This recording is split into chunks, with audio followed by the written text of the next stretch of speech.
guys, welcome back to my channel. So today is going to be our first edition of Makeup and Mental Health. Now, if mental health isn't quite your thing, totally cool. Just make sure you jump ahead to actually this timestamp where we'll be starting to cover just the makeup portion. So if you're down to talk about both, stick around for the whole time. So today's edition is actually going to be addressing seasonal depression. Now, why? This month actually kicks off fall, which is typically the start of when folks who are impacted by seasonal affective disorder or seasonal depression actually start to see, feel, experience their symptoms. Now, talking about this because, of course, a lot of folks just kind of write it off as like the winter blues, but seasonal affective disorder typically is a bit more than just the winter blues. I want to talk about it because it is a form of straight up depression that a lot of folks just, again, kind of write off, and they're, especially, granted, I'm in New York, I'm from Rhode Island originally. Why is that significant? The Northeast of the United States is typically a very dark, cold winter experience. So it's pretty prevalent in the Northeast. So I've experienced it. I've had seasonal depression most of my life. And so I wanted to talk about it for awareness sake. And fall kicked off this month, which means this is a whole new season of seasonal depression. Now, you might know it as seasonal depression, and it literally is depression that only some people experience seasonally, particularly in winter and fall. There is actually a small amount of people that could experience seasonal depression in spring and summer. We're not going to be talking about that in this, but that is actually something, so keep that in mind if that may be you. But in general, this is truly depression that is experienced only seasonally. So if you're wondering of like, do I have seasonal depression? Or some people may know it as seasonal affective disorder, or the acronym SAD, as much as I hate that acronym, because you truly do feel sad, but regardless, I hate that acronym. So overall, 10 million Americans, and again, I'm based in the US, so I'm only talking US stats, but I can only imagine global stats are bigger. So the 10 million Americans every year report experiencing seasonal depression or seasonal affective disorder. And that is only based on those who actually do talk about it and report it to their doctors. There's a whole mess of us, I'm sure, that don't actually talk about it or are factored into that statistic. So I just wanted to talk about this, especially because, again, the seasons are changing this month, and also because we all should have a better idea of what the hell's going on. If we're feeling a certain way and we might just not have the information, there could be more to it. So let's normalize it. Let's talk about it. So overall, truly, if you're not sure if you may be experiencing seasonal affective disorder or seasonal depression, the biggest thing is to honestly see if you're experiencing any actual just depression symptoms. Now again, because this is referred to as seasonal depression, it really is just a form of depression that is, like I said, experienced seasonally. So I urge you to see these symptoms that I'm listing right here. If any of these sound familiar to you, I urge you just do a little bit more research and see if it's more than just the winter blues that you may be experiencing. Granted, by no way, shape, or form am I saying, if you're experiencing this, you need to talk to a doctor. No, I get it. Seeing doctors is hella expensive in the US, and I'm not at all urging that. I'm actually just saying, if you are experiencing this, be gentle on yourself, first of all. Sometimes actually putting a label on those feelings, like actually being able to call it seasonal depression, is scary. I get that. If you are experiencing any of these, like I said, I'm not urging see a doctor, I'm not urging go on medication. That's totally a personal choice based on an individual's preferences and everything. But if that is the case, there are some things that you are able to do to take stride and take some steps towards easing those feelings of depression during winter. So for instance, one of my favorite things that I've started in the last few years is actually light therapy. That sounds really intense, but straight up go on Amazon. Like little sunlights or like artificial sunlights, less than 20 bucks. And all you need to do is just literally put it up on your desk. Sometimes I do it like while I'm working during the workday, and truly just turn it on and sit with it next to you for like 30 minutes to an hour each day. And it is like an artificial sunlight. So do keep that in mind. But also being just very mindful of your energy levels. Because again, depression, if you haven't experienced it, again, I do know that it can be scary and daunting. I'll cover actual just full-blown depression in another video, but I wanted this one to specifically touch on seasonal depression at the start of the fall season. So if you are interested, here are a few other ways to cope with it that I really do, again, urge you to be gentle with yourselves.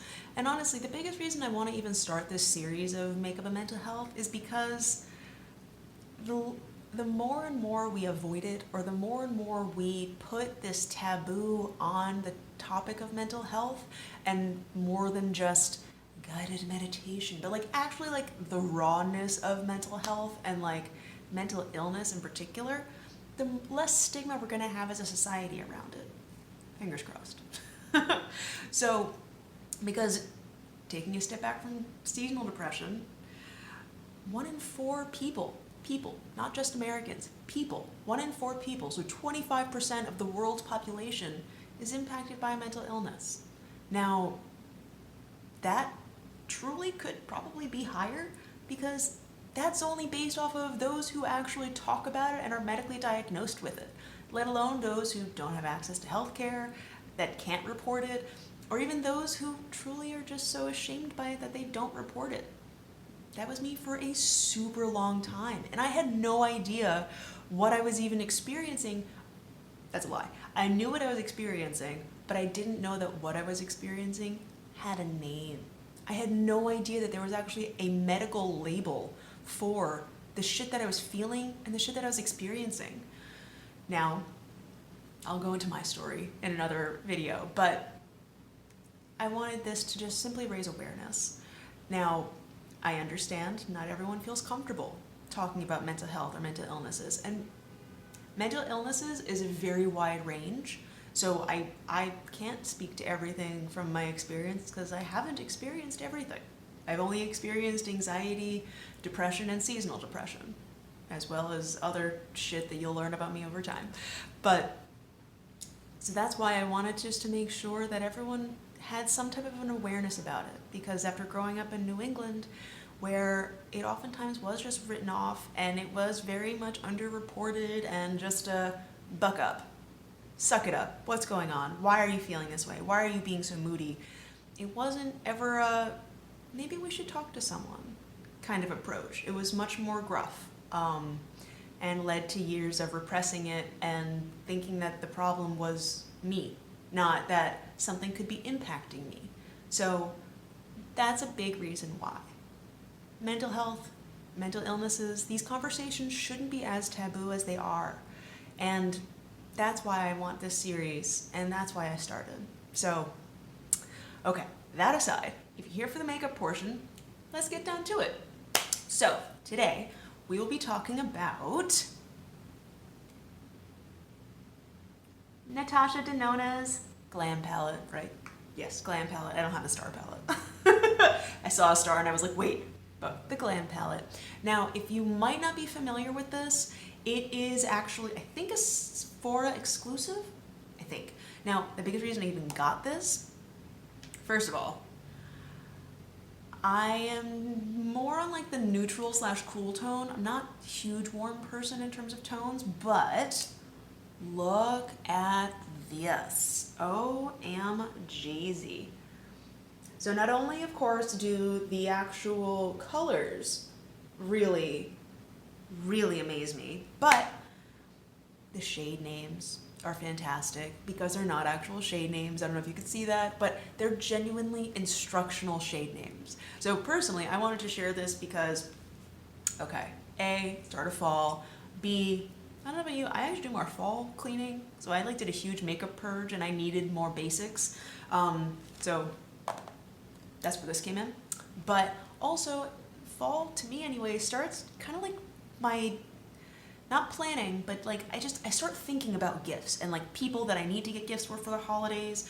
And while yes, of course, it's a pandemic and who knows what anyone's holiday plans will be, but I'll still be probably shipping gifts. So anyway, so if you have a makeup lover in your life or a makeup beginner in your life, this is a luxe price point for a beginner, I'll say that. But it could be a really sweet sentimental gift, because not only are the shade names super instructional, and like when I say instructional, I'm talking straight up inner corner, outer eyelid, crease, transition shapes. Each one genuinely tells you, and then not only that, but the cardboard, straight up right here, it even tells you where and how to apply for the best effect. So that's why I feel like this would be an amazing gift for really anybody on your list. But also, it's also really great to actually make some holiday looks. Like if you are in particular like someone that loves a bold red lip for holiday, hello, hi, perfect smoky eye, like what up? So let's get to it. Now, typically I would just kind of like dab my ring finger in and like swatch on my wrists, but no, we're not gonna do that today. But we're gonna do it today instead, because straight up, I've not even swatched these on my hand. Like these are straight up brand spanking new, never tested. I have no idea what the fallout's like. So give me a hot minute. I'll be right back. I'm gonna just put on my base, and then we're actually gonna do two different eyes, each one using the instructional shade names. So one sec. All right. So I got the base on. We are ready to rock and roll. So give me a hot sec. Clearly my hair is like back, but like I need to like real back. Oh, and let's get started. So contoured, blushed, not yet highlighted, but that's okay. So sorry, we need the beauty light for this, guys. So it's gonna be bright.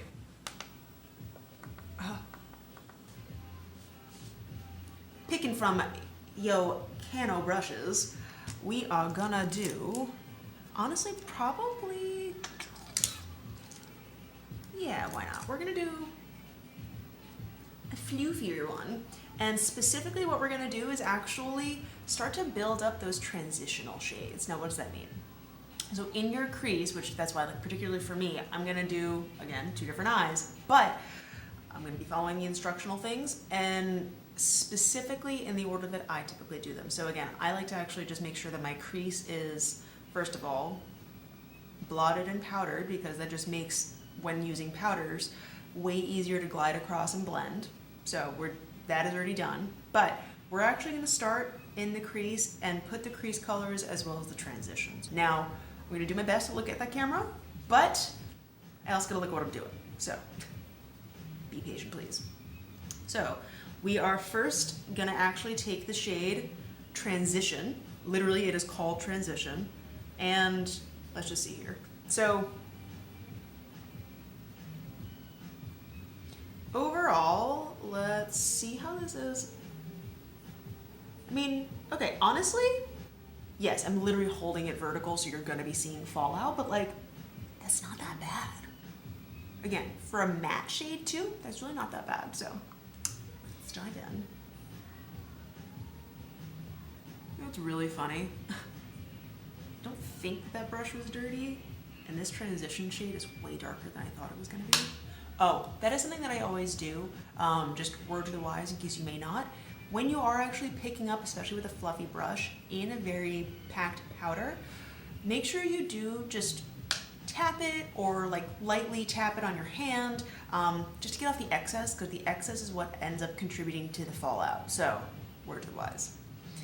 But now I know I said we're gonna do two totally different looks, and we are, that's not changing, but I am gonna actually put the same transition shade on both eyes, just for a base. Now they are gonna be different, but we are gonna just start them off the same, because at the end of the day, the prep needs to be pretty similar anyhow.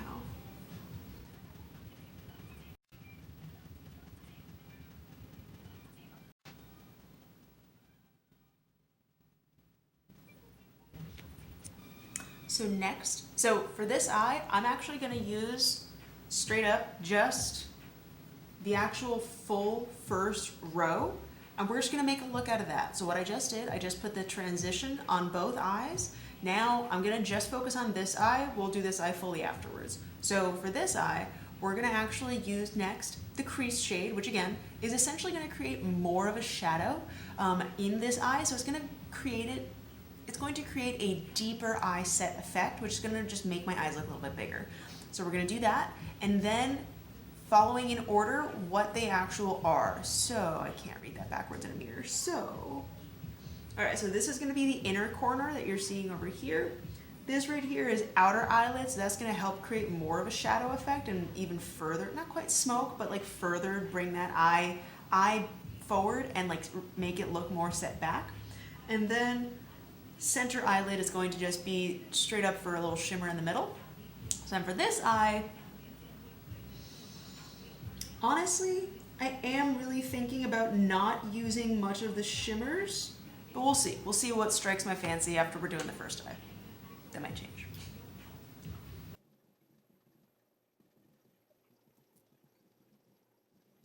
And if for whatever reason you're not getting the desired effect that you're looking for, just go right back in. Like what you saw me do just there, I'm going back in with the crease shade to actually just make sure that that softer shadow is just uniform. So go back as you need.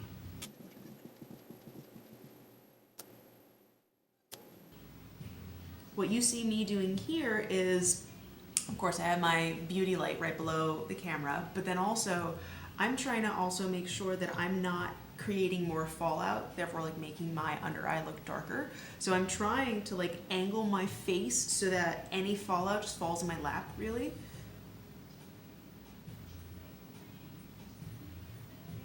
While looking dead ahead. Okay, so I'm actually taking a pretty densely packed little brush right here, and I'm gonna use this to actually do the outer corner with the outer eyelid shade that you see right there.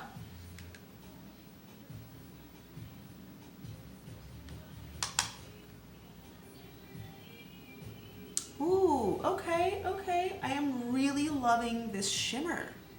Now, it's funny because this definitely, well, obviously is a different formula, it's not matte, but it also is a little like, it almost feels a little cool, like it's almost like a wet, which is a little interesting to be having in a palette. Now, to be fair, I actually, the only other Natasha palette that I have is the Safari palette, which, for those who may not know, it's an entirely matte palette. So otherwise, I actually don't have any other Natasha Denona palettes to actually know how her other eyeshadow effects really feel on the skin. So if you do have, and this is a similar feel, let me know.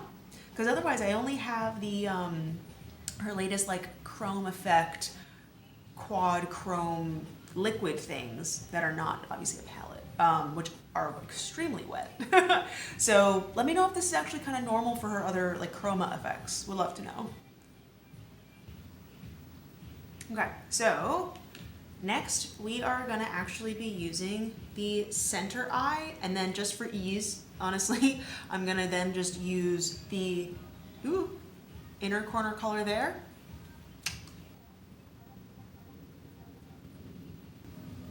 Okay, not gonna lie, I had to stop.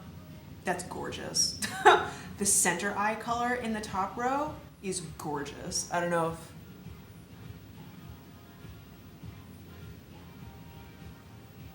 Gorge. Anyway.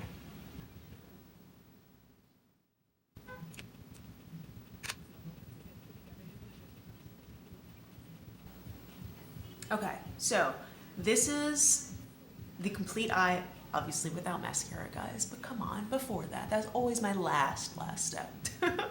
But this is so far, this eye, I really like this eye actually, this eye is entirely using just the first row, literally as the shade name describes. So know that this is how this is. Personally, what I would recommend, or what I would do different, because again, this is my first time even ever using the palette, ever. So what I would recommend, honestly, the only thing I would change and do differently is honestly maybe just not using that inner color or inner corner color with this combo. Mainly, I felt that the center eyelid color did a beautiful job actually brightening and catching the reflective light. It seemed like the center eyelid color was more of like a satin, almost, whereas the outer eyelid and inner corner seem to be more of like the same formulation, with that like almost borderline wet. Now, I will say, like, next time I use that inner corner color, I'll probably end up wetting my brush and doing it for a more impactful, because it did seem like as I was brushing it or playing with it on my inner eye, it was like kind of clumping off, which is a lot of what my other palettes that have that type of manufacturing effect do, which is annoying. But that's it. Otherwise, I'm actually pretty pleasantly surprised. The colors blended beautifully. I don't have fallout from the darker colors, so let's dive in. And you know what, like, because this is like a really pretty, kind of like a really like super duper duper soft smoky eye. Let's do a dramatic one, just for the hell of it, you know? So now, I am just gonna go ahead and use kind of like whatever. Honestly, I'm not gonna do a dedicated row. I probably am gonna avoid this just because I don't love me in gold. I just don't. But otherwise, I'm gonna try to utilize as many of these as I can because they're pretty flippin' gorgeous. So yeah, mattes all around I'm gonna use, and then we're gonna see what fun I can create.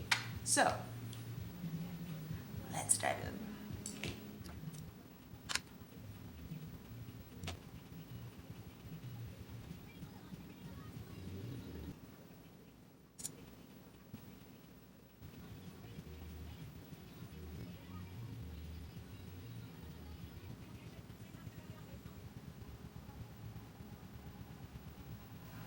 So if you saw what I just did there, I actually just put one of the center eyelid colors on top of a very smoky look. Now you see here, I actually dedicated real estate for the center eyelid shade.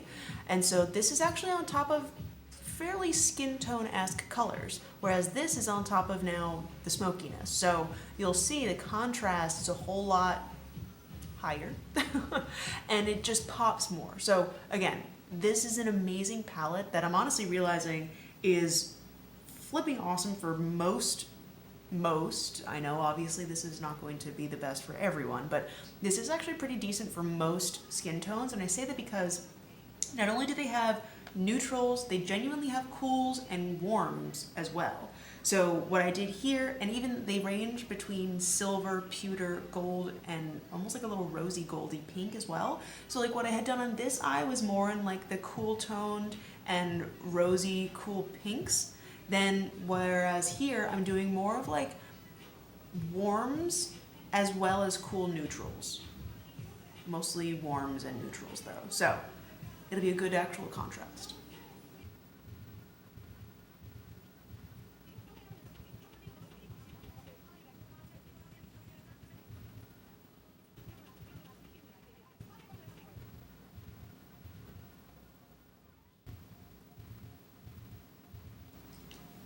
So, overall, I love this, honestly. Granted, is it a necessary palette?